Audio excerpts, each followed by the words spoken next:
Le terrorisme a fait son retour sanglant aux États-Unis, mais est-il purement islamiste? Les enquêteurs américains cherchent justement à établir le mobile des attentats du marathon de Boston. Ils se demandent aussi si les deux suspects, les frères Tsarnaev, ont bénéficié de complicité à l'intérieur ou à l'extérieur du pays.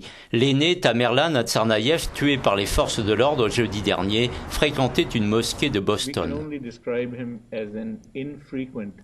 On ne peut le décrire que comme un visiteur irrégulier, témoigne ce responsable. Il venait ici pour la prière du vendredi, et seulement depuis le milieu de l'année dernière. Le cadet Djokhar Tsarnaev n'avait pas des habitudes d'islamistes. Il aimait fumer, être avec des filles, dit cet étudiant de Boston. Il buvait quand il allait à des fêtes, il était social. C'est pour ça que je ne comprends pas.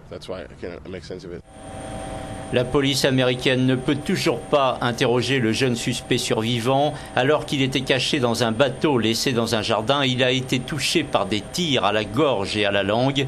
Il ne peut pas parler. On sait en revanche que les autorités russes avaient demandé au FBI d'enquêter sur le plus âgé des suspects. Dès 2011, le dossier avait été classé, faute d'éléments.